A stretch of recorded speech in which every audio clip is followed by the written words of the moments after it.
السلام عليكم ورحمة الله وبركاته.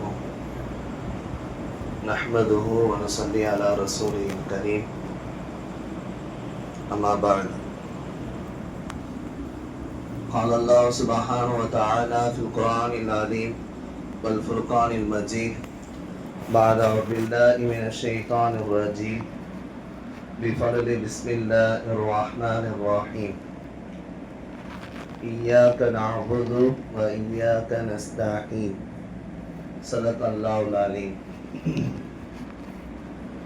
புகழ் அனைத்தும் எல்லாம் வல்ல அல்லாஹ் ஜல்லஷாஹு தஆலா ஒருவனுக்கே உரித்தாகட்டும். சலாத்தும் சலாமும் உயிரினும் உயிரான உயிரினும் மேலான அருமை நாயகம் முஹம்மது ரசூலுல்லாஹ் ஸல்லல்லாஹு அலைஹி வஸல்லம் அவர்கள் மீதும் அவர்கள் நற்பாக்கியம் நிறைந்த உம்மத்தான நம் அனைவரின் மீதும் அல்லாஹ்வின் அன்பும் பேரருளும் என்றென்றும் நிறைவாக உண்டாகட்டுமாக. ஆமீன். கண்ணியமிக்க அல்லாஹ்வின் நல்லடியார்களே, பெரியோர்களே, தஃசீர் திருக்குர்ஆன் விரிவுரை திருக்குர்ஆனுடைய விளக்கங்கள் என்கிற தலைப்பின் கீழ் தொடர்ந்து 6 வாரங்கள் நிறைவு செய்து 7வது வாரத்தில் நாம் இருக்கிறோம். அல்லாஹ் கபூல் செய்வானாக.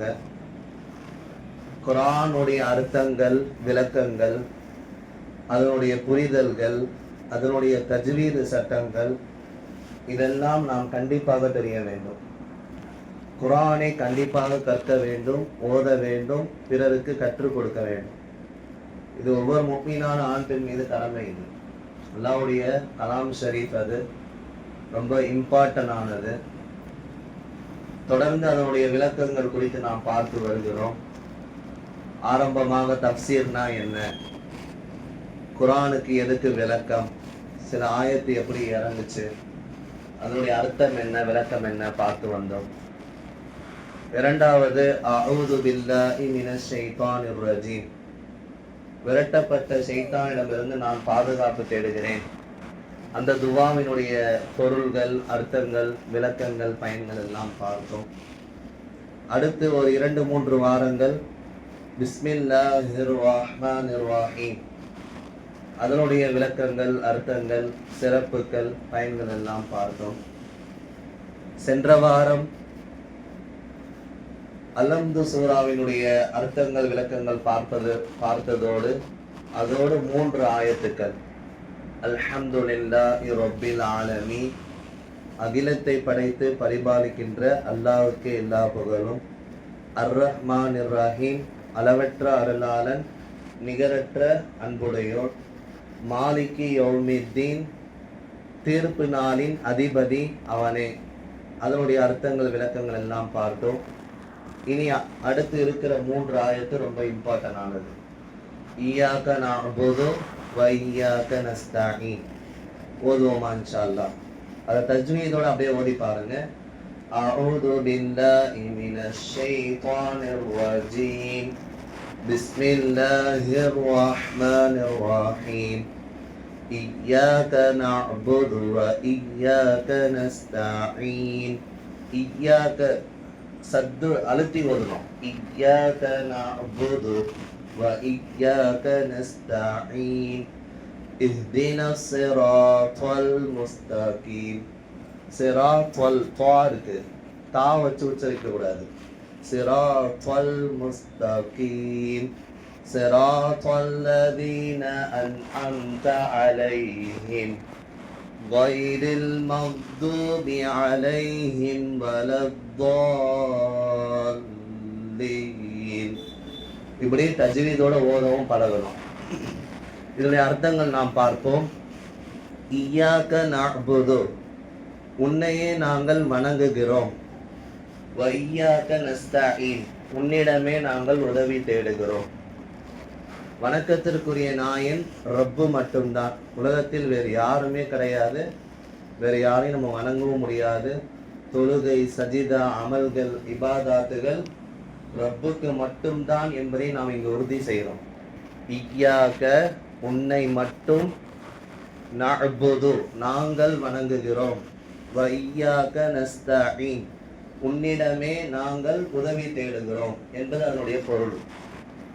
அதனுடைய விளக்கங்கள் குறித்து நாம் பார்க்கிற பொழுது தஃசீர்களில் சையதுனா மூசா அலைஹிஸ்ஸலாத்து வஸ்ஸலாம் அன்னவர்கள் மதியன் நாட்டில் இருந்து எகிப்திலிருந்து மதியன் நாட்டுக்கு போகிறாங்க.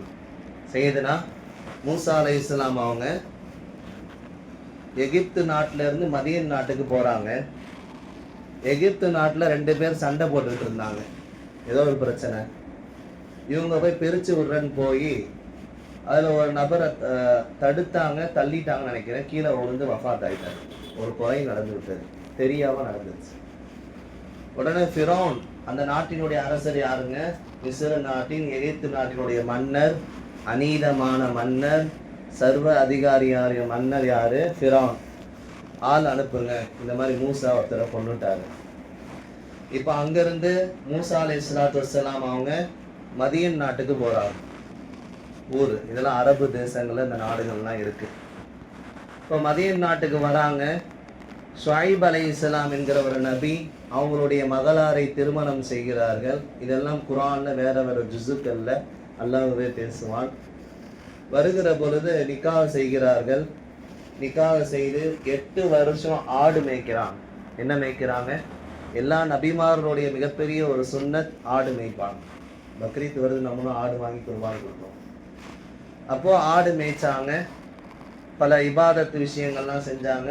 திருப்பி அவங்களுடைய மனைவியோடு திருப்பி எகிப்துக்கு போனான்னு கிளம்புறப்போ இந்த எகிப்துக்கும் மதீனுக்கும் நடுவில் தான் தூர் சீனா மலை இருக்குது.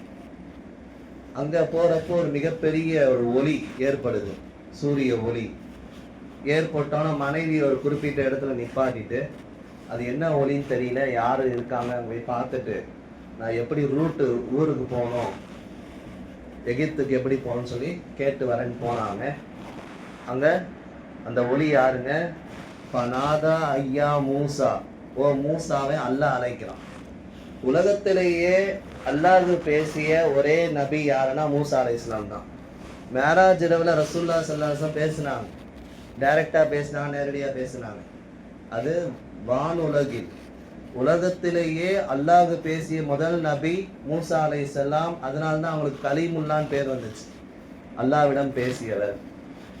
அப்போ போனாங்க, வாங்க மூசா, அல்லாஹ் கூப்பிடுறான். இதெல்லாம் குர்ஆன் ஆயத்தில் அப்படியே வருது. ஃபஹ்ல நஅலை, உங்கள் செருப்பை கழட்டி விடுங்க. எப்படி சொல்கிறான்ல, செருப்பை கழட்டி விடுங்க. லா இலாஹ இல்லல்லாஹ், வணக்கத்திற்குரிய நாயன் என்னை தவிர வேறு யாரும் இல்லை. ஃபஅபுதூனி, என்னை மட்டும் நீங்கள் வணங்குங்கள். அல்லாஹ் சொல்லுவான். வான அக்தர்துக்க, நான் உங்களை தேர்ந்தெடுத்திருக்கேன். இப்படி சில விஷயங்கள்லாம் அல்லாஹ் குர்ஆன் ஆயத்தில் தொடர்ந்து சொல்லிக்கிட்டே வருவான். இதில் நமக்கான செய்தி என்னன்னா, ஃபஅபுதூனி, என்னை மட்டும் வணங்குங்கள். அதை தான் சொல்கிறோம், இய்யாக நஅபுது வ இய்யாக நஸ்தைன், யா அல்லாஹ் உன்னை மட்டும் நாங்கள் வணங்குகிறோம்.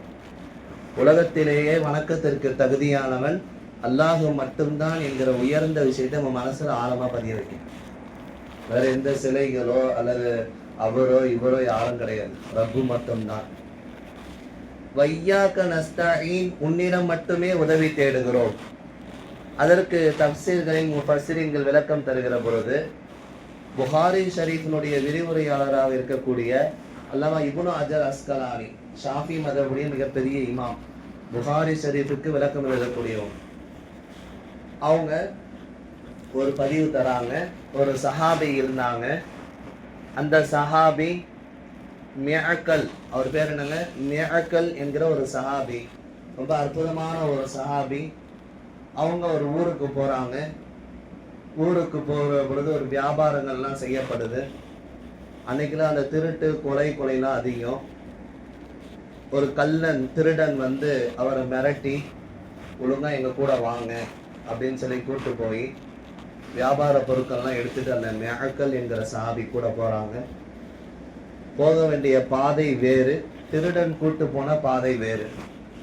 சரி, நீ என்னை எப்படியோ கூட்டு வந்துட்ட, நான் உனக்கெல்லாம் கட்டுப்பட முடியாது, என்னுடைய பொருள் எல்லாம் நீ எடுத்துக்கோ, வேற என்னால் என்ன பண்ண முடியும், என்னை உயிரோட விட்டுரு அப்படின்னு மிஅக்கல் அந்த சஹாபி சொல்ல, அவன் எதுவுமே ஒத்துக்காம மிரட்டிக்கிட்டே இருக்கும் பொழுது, அப்போ அந்த மிஅக்கல் என்கிற சஹாபி 4 ரக்காயத்து மட்டும் நான் அல்லாஹ்ட்ட தொழுதுட்டு துவா செஞ்சுட்டு வரேன். எப்பங்க அந்த இடத்துல ஒரு இக்கட்டான சூழ்நிலையில, ஒரு அசாதாரண சூழ்நிலையில பிரச்சனையில மாட்டிக்கிட்டாங்க. அவன் விடவே இல்லை, அந்த கள்ளன் திருடன். அப்போ அவங்க 4 ரக்காயத்தை அந்த இடத்துல உதவு செஞ்சு தொழுவுறாங்க. 4வது ரக்காயத்துல சஜிதால அல்லாவை போற்றி ரப்புல் அர்ஷில் கரீம் ஃபாயிலூனி நிறைய விஷயங்கள் துவாக்கல்ல ஓடி துவா செய்கிறாங்க. துவா செஞ்சு முடிக்கும் போது அந்த பக்கம் ஒரு காட்டுவாசியா இருக்கக்கூடிய ஒரு மனிதர் ஒரு கோடாரி எடுத்துட்டு வந்து அவரை கொன்றுவார். யாரு திருடனா இருந்தாங்களோ, யாரு மேக்கல் சாபிய மிரட்டினாங்களோ, அவங்களுடைய பொருட்கள் எல்லாம் அபகரிச்சாங்களோ, அப்ப என்னாச்சு, அந்த பக்கம் ஒரு காட்டுவாசியா இருக்கக்கூடிய ஒரு மனிதர் இவர் கேட்ட துவாவை அல்லாஹ் ஒப்புக்கொண்டு அல்லாஹ் ஒரு மனிதனை அனுப்பி அவரை காப்பாற்றினான். ஈயாக்க நஅபுது, உன்னையே நாங்கள் வணங்குகிறோம், உன்னிடமே நாங்கள் உதவி தேடுகிறோம். எப்பேற்பட்ட இக்கட்டான சூழ்நிலையிலும் சஹாபிகள் பள்ளிவாசலுக்கு வருவாங்க, தொழுது துவா செய்வாங்க. குடும்பத்துல பிரச்சனை, வீட்டுல பிரச்சனை, வியாபாரத்துல இது இல்லை அது இல்லை, எதா இருந்தாலும் பள்ளிக்கு வரணும், தொழுகணும், ரப்பிடம் கேட்கணும், அல்லாஹ் தருவான். இந்த ஃபாத்தியா சூரா இருக்கிறது, இதுக்கு 12 பெயர்கள் நம்ம சொன்னோம். அதுல ஒரு பெயர் அசாஸ், அடிப்படை என்பதாக சொன்னோம். அசாசல் மினல் குர்ஆன், குர்ஆனுடைய அடிப்படை விஷயங்கள் இந்த சூறால இருக்கு. 3 ஆயத்து ரப்பு சம்பந்தப்பட்டது, 3 ஆயத்து அடியார்கள் சம்பந்தப்பட்டது. முதல் 3 ஆயத்து ரப்பு சம்பந்தப்பட்டது, அடுத்த 3 ஆயத்து அடியார்கள் சம்பந்தப்பட்டது. அப்போ ஈயாக்க நஅபுது வ ஈயாக்க நஸ்தஈன், உன்னையே நாங்கள் வணங்குகிறோம், உன்னிடமே நாங்கள் உதவி தேடுகிறோம். வணக்கம் என்பது, இபாதத் என்பது அல்லாஹ்வுக்கு மட்டும்தான், உதவி தேடுதல் என்பது அல்லாஹ்விடத்தில் மட்டும்தான் என்கிற செய்தியை முஃபஸ்ஸிரீன்கள் இங்கே விளக்கம் தராங்க. அடுத்து இஹ்தினஸ் ஸிராத்தல் முஸ்தகீம், யா அல்லாஹ் எங்களுக்கு நேரான பாதையை காட்டுவாயாக. இந்த அர்த்தங்கள்லாம் தெரியும், உங்களுக்கு தெரியணும், தெரிஞ்சு நீங்க ஓடணும். இஹ்தினா, எங்களுக்கு நேர்வழி காட்டுவாயாக. சிராத்தல் முஸ்தகீம், சிராத்தல் முஸ்தகீம்னா நேரான பாதை எங்களுக்கு நீ காட்டுவாயாக. அதோடைய அர்த்தங்கள், அது எப்பேற்பட்ட நேரான பாதை? சிராத்தல்லதீன அன்அம்த அலைஹிம், அதற்கு 5ஆம் ஜுஸுல அல்லாஹ் விளக்கம் சொல்வான். மஅல்லதீன அன்அமல்லாஹு அலைஹிம் மினன் நபிய்யீன் வசித்தீகீன் வசுஹதாஇ வஸ்ஸாலிஹீன், நபிமார்கள், உண்மையாளர்கள், சுஹதாக்கள், நல்லோர்களுடைய பாதையை எங்களுக்கு காட்டுவாயாக. ஃபாத்தியா சூரா ஓதுறதே ஃபுல் அண்ட் ஃபுல் துவா தான். ஒரு நாளைக்கு 17 தடவை ஓதுறது ஃபர்லு. ஃபர்லான எல்லா ரக்காயத்திலும் நம்ம ஓதுறோம், ஓதி கட்டாயம் ஓத வேண்டும். அதில் நம்ம என்ன பண்ணுறோம், துவாவா அல்லாட்ட கேட்குறோம். யாரெல்லாம் உன்னையே வணங்குகிறோம், உன்னிடமே உதவி தேடுகிறோம், எங்களுக்கு நேரான பாதையை நீ காட்டு. அந்த நேரான பாதை நீ யாருக்கு அருள் புரிந்தாயோ, யாருக்கு அல்லாஹ் அருள் புரிந்தான்? மினன் நபிய்யீன் வசித்தீகீன் வசுஹதாஇ வஸ்ஸாலிஹீன், நபிமார்கள், உண்மையாளர்கள், போர்க்களத்தில் ஷஹீதான சுஹதாக்கள், நம்மை போன்ற நல்லோர்கள், இவர்களுடைய பாதையை நீ எங்களுக்கு காட்டுவாயாக. கைரில் மகுலூபி அலைஹிம் வலத்தால்லீன், உன்னை கோபப்படுத்தியவர்களுடைய வழி இல்லாமல், வழிகெட்டவர்களுடைய வழி இல்லாமல், இது போன்ற நல்லோர்களுடைய பாதையை எங்களுக்கு காட்டுவாயாக என்பது இதனுடைய பொருள். அப்போ நேரான பாதை யாருன்னு நம்ம பார்த்துட்டோம். நேரான பாதை நபிமார்கள், சித்திகீன்கள், சுஹதாக்கள், நல்லோர்கள், இவங்களுடைய பாதையில் நம்ம போனோம்னா நமக்கு சொர்க்கம் கன்ஃபார்ம். அல்லாவை கோபப்படுத்தியவங்க சில பேர் இருக்காங்க, வழிகெட்டவர்கள் சில பேர் இருக்காங்க. யூத நசராக்கள், தஃசீர்ல வருது, ஒன்று யூதர்கள், இன்னொன்று நசராக்கள். மூசா அலைஹிஸ்ஸலாம் அவர்களை பின்பற்றி வாழ்ந்த யூதர்கள், ஈசா நபியை பின்பற்றி வாழ்ந்த கிறிஸ்தவர்கள். இவங்களுடைய வழி அல்லாமல் நல்லோர்களுடைய பாதையை நீ யாருக்கு அருள் புரிந்த ரப்பே, யாருக்கு அல்லாஹ் இவங்களுக்கெல்லாம் அருள் புரிந்தா, அத்தகைய சிராத்துல் முஸ்தகீம் நேரான பாதையை எங்களுக்கு காட்டுவாயாக என்று இதனுடைய அர்த்தங்கள், விளக்கங்கள். அப்போ இந்த நேரான பாதை இருக்கிறதா இல்லையா, அதனுடைய விளக்கங்கள் தஃசீல் நம்ம பார்க்கிற பொழுது, ஹிதாயத் என்பது அல்லாஹ் அவன் கையில் வச்சிருக்கான். ஹிதாயத் யார் கையில் இருக்கு? ஒருத்தருக்கு போய் நம்ம தீன் அழைப்பு பணி செய்கிறோம். அல்லாஹ் ஒருவன், வணக்கத்திற்குரிய நாயன் அல்லாஹ்வை தவிர வேறு யாரும் இல்லை. முகமது ரசூலுல்லாஹி ஸல்லல்லாஹு அலைஹி வஸல்லம் அவங்க அல்லாஹ்வுடைய திருத்தூதர். இப்படி மக்கள்கிட்ட எடுத்து சொல்கிறோம். தொழுகை இது, ஜகாத் இது, நோன்பு இதெல்லாம் சொல்கிறோம். சரிங்களா? இப்படி எடுத்து அழைப்பு பணி செய்தாலும் அந்த நபருக்கு ஹிதாயத்து கொடுக்கக்கூடிய பொறுப்பு யார்கிட்ட இருக்கு? அல்லாஹ்வுடைய கையில் இருக்கு. எல்லாராலும் ஹிதாயத்து கொடுக்க முடியாது, நல்லவர்களாலும் ஹிதாயத்து கொடுக்க முடியாது, நபி ஸல்லல்லாஹு அலைஹி வஸல்லம் அவர்களும் ஹிதாயத்து கொடுக்க முடியாது. காரணம், கிதாப்ல முஃபஸ்ஸிரீன்கள் எழுதுறாங்க, கிட்டத்தட்ட அவங்களுடைய பெரிய தந்தை அபூ தாலிப் 42 வருஷம் ரசூலுல்லாஹ் கூட இருந்தாங்க. எத்தனை வருஷங்க? 42 வருஷம் இருந்தாங்க. மிகப்பெரிய ஒரு ஆளுமைக்கு சொந்தக்காரர். மக்கால உள்ள எத்தனை காஃபிர்கள் இருந்தாலும் அவங்க சொன்னா கேட்டுப்பாங்க. அப்ப அந்த நபருக்கு மௌத்தாகக்கூடிய தருணத்தில், வஃபாத்தாகக்கூடிய தருணத்தில் கலிமா நசீப் இல்லை. அதனால பெருமானா ஸல்லல்லாஹு அலைஹி வஸல்லம் அவங்க லா இலாஹ இல்லல்லாஹ் சொல்லி கொடுக்குறாங்க. சொல்லுங்க, என் காதுலையாவது சொல்லுங்கன்னா. 42 வருஷம் கூட இருந்து நாயகத்தை வார்த்தெடுத்து பாதுகாத்து பல இன்னல்கள் வருகிறப்ப கூட இருந்து ஒத்துழைப்பு கொடுத்த அபூ தாலிப் அவங்களுக்கு கலிமா நசீப் இல்லை. காரணம், அல்லாஹ் ஹிதாயத் கொடுக்கல. அவருக்கு நரகத்தில் உள்ள ஒரு வேதனை என்னன்னா, முதல் வேதனை சிறிய வேதனை, செருப்பாலான நெருப்பு செருப்பு கொடுக்கப்படும். அந்த செருப்பை போடுவாங்க, மூளை கொதிக்கும் என்பதாக இருக்கு. நரகத்திலேயே ரொம்ப லேசான தண்டனை செருப்பாலான நெருப்பு கொடுக்கும். நம்ம செருப்பு நெருப்புல இருக்கும், அதை போடுவாங்க, மூளை கொதிச்சு உருகுமா. அப்ப அபூ தாலிப் அவங்களுக்கு எவ்வளவோ ஸல்லல்லாஹு அலைஹி வஸல்லம் முயற்சி பண்ணாங்க, ஆனா ஹிதாயத் கிடைக்கல.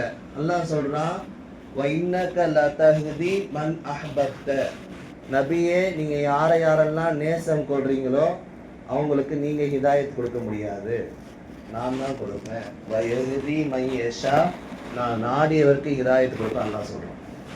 அப்ப மனிதர்களாக யாருக்கும் ஹிதாயத் கொடுக்க முடியாது. நபிக்கு அல்லாஹ் அந்த இதை கொடுக்கல. அதே போல இப்ராஹிம் அலைஹிஸ்ஸலாம் அவங்களுடைய தந்தை ஆசர், கேள்விப்பட்டிருப்பீங்க, சிலைகளை வணங்கக்கூடிய அந்த மனிதர். மிகப்பெரிய தந்தை இப்ராஹிம் அலைஹிஸ்ஸலாம், நம்முடைய அத்தையாத்திரை ஓதக்கூடிய நம்முடைய தந்தை இப்ராஹிம் அலைஹிஸ்ஸலாம், நிறைய சுன்னத்துக்கள் அவங்க மூலியமா தான் நமக்கு வந்துச்சு. மிகப்பெரிய தியாகம் குர்பானிலாம் அவங்க மூலியமா தான் வந்துச்சு. அந்த இப்ராஹிம் அலைஹிஸ்ஸலாமை வார்த்தெடுத்து வளர்த்தது யாரு? அவங்க வாப்பா ஆசர். ஆனா அவருக்கு கலிமா நசீப் இல்லை. கலிமா நசீப் இல்லை. இந்த மாதிரி இந்த இஹ்தின சிராத்தல் முஸ்தகீம் கீழே பல விளக்கங்களை, தஃசீர்களை முஃபஸ்ஸிரீன்கள், மார்க்கத்தினுடைய உலமா பெருமக்கள் மார்க்கறிஞர்கள் விளக்கம் தராங்க. அப்போ அல்லாஹ் நமக்கு நேரான பாதையை காட்ட துவா செஞ்சுக்கிட்டே இருக்கணும். அந்த நேரான பாதை நபிமார்கள், சித்திகீன்கள், சுஹதாக்கள், சாலிஹீன்கள், இந்த வழியில நம்ம வரணும்னு சொல்றாங்க. அல்லாஹ்வை கோபப்படுத்திய யூதர்கள், நசராக்கள் இருக்கையிலே ஆக ஒஸ்தி இவங்க 2 பேர் தான். குர்ஆன்ல கிட்டத்தட்ட 22 இடங்கள்ல அல்லாஹ் இவங்களை பத்தி சொல்லுவான். அவன் பொய் சொல்லுவான், அவன் அல்லாஹ்வுக்கு மாறு செய்வான், உலக சுகபோகங்கள்ல வாழுவான், கஞ்சத்தனம் செய்வான், பாவங்கள் அதிகமாக செய்வான், முஸ்லிம்களை ஈமான் கொள்ள விட மாட்டான். இப்படி குர்ஆன் அல்லாஹ் நிறைய ஆயத்துக்கள் வழியாக பதிவு செய்யறான். யூதர்கள் கிட்டத்தட்ட 60 நபிமார்களை கொன்று குவித்தவர்கள், சாதாரண ஆள் கிடையாது. இருக்கையிலே ஆக ஒஸ்டான, உலகத்திலேயே மோசமானவர்கள் யூத நசராக்கள் என்பதாக குர்ஆன் அல்லாஹ் சர்டிஃபிகேட் கொடுக்குறான். அவனுக்கு இருக்கிற மிகப்பெரிய ஒரு ஷர்ரன் மக்கானில், கெட்ட இடத்தை அல்லாஹ் வச்சிருக்கான். அல்லாஹ் சொல்றது கேட்க மாட்டான், இவன் புதுசா செய்வான். யூதர்கள் தான் நம்முடைய மிகப்பெரிய ஒரு எதிரி. அந்த வழியை நம்ம பின்பற்றக்கூடாது. நசராக்கள் ஈசா அலைஹிஸ்ஸலாம் அவங்களை கிறிஸ்தவர்கள் ஈசா அலைஹிஸ்ஸலாம் நபியாக ஏற்றுக்கொண்டாங்க. அந்த மக்களுடைய வழியை நம்ம பின்பற்றக்கூடாது என்பதாக இவங்களாம் அல்லாஹ்வை கோபப்படுத்தியவர்கள். மீன் பிடிக்கக்கூடாது அல்லாஹ் சொன்னா அவங்க போய் வலையை விரிச்சாங்க, மீன் பிடிச்சாங்க. அவங்களாம் அல்லாஹ் என்ன பண்ணாங்க? குரங்கா மாத்துறான்னு குர்ஆன்ல இருக்கு, பன்றியா மாத்துறான்னு குர்ஆன்ல இருக்கு. அல்லாஹ் சொன்ன கட்டளைக்கு கட்டுப்படாதவர்கள் யூதர் நசராக்கள். அவன் இஷ்டத்துக்கு தான் செய்யப்படுவான். வட்டியிலே புரளக்கூடியவர்கள். எதில் பரலக்கூடியவங்க? வட்டியிலே பரலக்கூடியவர்கள். குர்ஆன்ல எல்லாம் ஆயத்திலே அல்லாஹ் பதிவு செய்கிறான். லைனா 22 இடங்கள்ல இந்த யூத நசராக்களை பற்றி அல்லாஹ் பேசிக்கொண்டே வருவான். எனவே நபிமார்களை கொன்று குவித்தவர்கள், தீனுக்கு மாற்றம் செய்பவர்கள், உலக சுபகாரியங்களில் ஈடுபடுறவங்க, பாவத்தை அதிகமாக செய்கிறவங்க, நம்மளை யாரும் இஸ்லாமை ஏற்க விடாம பண்றவங்க, நம்ம இஸ்லாம்ல இருக்கிறது அவங்களுக்கு பிடிக்காது, இவனை எப்படியாவது மதம் மாற்றணும் பார்க்குறவங்க, வட்டியிலேயே பெறலக்கூடியவர்கள், பொய் சொல்லக்கூடியவர்கள், கஞ்சத்தனம் செய்யக்கூடியவர்கள், ஏமாற்றர்கள், லைனாக அப்படி எல்லாம் சொல்லுவோம். அப்போ இவங்கெல்லாம் என்னுடைய கோபத்துக்கு உண்டானவங்க, இவங்கெல்லாம் வழி கெட்டவங்க, இந்த வழியில நீங்க இருக்கக்கூடாது. அவங்க 2 பேருக்கு அல்லாஹ் கலிமாவுடைய நசீபை ஹிதாயத்தை தரல, ஆனா உம்மத்தே முஹம்மதியாவில் பிறந்த நமக்கு அல்லாஹ் நசீபை கொடுத்துருக்கானா இல்லையா? எவ்வளவு பெரிய விஷயத்தெல்லாம் அல்லாஹ் நம்ம மிகப்பெரிய நன்றி செலுத்தணும். அப்போ இந்த சூரத்துல் ஃபாத்தியா என்பது இதனுடைய ஒட்டுமொத்த அர்த்தங்கள் இதுதான். இதனுடைய அர்த்தங்கள் விளக்கங்கள்லாம் நம்ம விளங்கி அதை புரிஞ்சு தெரிஞ்சு நம்ம ஓதணும்னு சொன்னா ரொம்ப அது லகித்த இன்பமாக நம்முடைய தொழுகை சிறப்பாக பரிபூர்ணமாக இருக்கும். இந்த அர்த்தங்கள் நம்ம சொன்னோம். அல்ஹம்துலில்லாஹி ரப்பில் ஆலமீன். அகிலத்தை படைத்து பரிபாலிக்கின்ற அல்லாஹ்வுக்கு எல்லா புகழும். அர் ரஹ்மானிர் ரஹீம், அளவற்ற அருளாளன் நிகரற்ற அன்புடையோர். மாலிகி யௌமித்தீன், தீர்ப்பு நாளின் அதிபதி. எல்லா நாளிலும் அவன் தான் அதிபதி. தீர்ப்பு நாள்னா அங்கே கொஞ்சம் மோசமாக இருக்குன்னு அர்த்தம், அதனால தான் அங்கே மென்ஷன் பண்ணுறாங்க. மாலிகி யௌமித்தீன், தீர்ப்பு நாளினுடைய அதிபதி. இய்யாக நஅபுது வ இய்யாக நஸ்தஈன், உன்னையே நாங்கள் வணங்குகிறோம், உன்னிடமே நாங்கள் உதவி தேடுகிறோம். இஹ்தின ஸிராத்தல் முஸ்தகீம், யா அல்லாஹ் எங்களுக்கு நேரான பாதையை காட்டுவாயாக. ஸிராத்தல்லதீன அன்அம்த அலைஹிம், நீ யாருக்கெல்லாம் அருள் புரிந்தாயோ, நாம் சொன்ன நபிமார்கள், சித்திகீன்கள், சுஹதாக்கள், சாலிஹீன்கள், அந்த நேரான பாதையை எங்கள் காட்டுவாயாக. உன்னை கோபப்படுத்தியவருடைய வழி இல்லாமல், வழிகெட்டவருடைய வழி இல்லாமல் நேரான பாதையை காட்டுவாயாக. இதனுடைய அர்த்தங்களும் விளக்கங்களும் இதுவாக இருக்கிறது.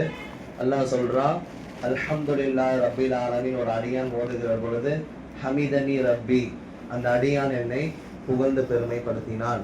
அடுத்து சனாஇ ரப்பி அர் ரஹ்மான் ரஹீம், அந்த அடியான் என்னை ரொம்ப புகழுகிறான். அடுத்து அல்லாஹ் சொல்றான், மாலிகி யௌமித்தீன் மஜ்ஜதனி ரப்பி, அல்லாஹ் என்னை கண்ணியப்படுத்தினான். நம்ம ஓத அல்லாஹ்வை நம்ம சிறப்புப்படுத்துகிறோம் என்பதாக உடைய பொருட்கள் எல்லாம் சொல்லப்படுது. அல்லாஹ்வுக்கும் அடியாருக்கும் உள்ள மிகப்பெரிய தொடர்பு இய்யாக நஅபுது வ இய்யாக நஸ்தஈன். எனவே ஒட்டுமொத்த குர்ஆனும் சூரத்துல் ஃபாத்தியால அடங்கி இருக்கு. அந்த ஃபாத்தியாவுடைய சூறாவை நாம் தெளிவாக புரிந்து அர்த்தங்களை விளங்கி விளக்கங்களை விளங்கி தஜ்வீதோடு நம்ம ஓதணும்னு சொன்னால் அல்லாஹ் மிகப்பெரிய ஒரு நம்ம தொழுகையிலே லகித்த இன்பம் தருவான். அதே போல ஆமீன் விஷயங்கள், இமாம் தொழுகையில் சூரத்துல் ஃபாத்தியா ஓதி இமாம் முதல்ல ஆமீன் சொல்லுவாங்க. அதற்கு பின்னால் தான் பின்னாடி தொழுகையில் ஆமீன் சொல்லணும். ரெண்டாவது மறைவான தொழுகை லொகர் அசரில் மனசுக்குள்ள ஆமீன் சொல்லிக்கணும். மற்ற ஜஹரனான ஃபஜ்ர் மக்ரிப் இஷா தொழுகையில் இமாம் ஆமீன் சொல்லுவாங்க, பின்னாடி நீங்கள் ஆமீன் சொல்லணும் என்பதாக சட்ட திட்டங்களை சூரத்துல் ஃபாத்தியா வழியாக யார் ஒருவர் சூரத்துல் ஃபாத்தியா ஓதி ஆமீன் சொல்லுகிறார்களோ அவர்களோட உதடோடு மலக்குமார்கள் முத்தமிடுகிறார்கள் என்பதெல்லாம் ஹதீஸினுடைய விளக்கங்களிலிருந்து நாம் பார்க்கிறோம். அல்ல ரஹ்மான் எதை கேட்டோமோ ஒரு நாட்களில் அமல் செய்யக்கூடிய பாக்கியத்தை உங்களுக்கும் எனக்கும் தந்தருவானாக. இந்த மஜ்லிஸை கபூல் செய்வானாக. இனி அடுத்தடுத்த வாரங்கள் சூரத்துல் பக்கரா போன்ற மிகப்பெரிய அந்த சூறாவினுடைய 3 ஆயத்துக்கள் அர்த்தங்கள் விளக்கங்கள் நாம் பார்ப்போம். அல்லாஹ் அங்கீகரிப்பானாக. ஆமீன். வாஹிரு தாவானா அல்ஹம்துலில்லாஹி ரப்பில் ஆலமீன். சுன்னத்துல் வாஹி.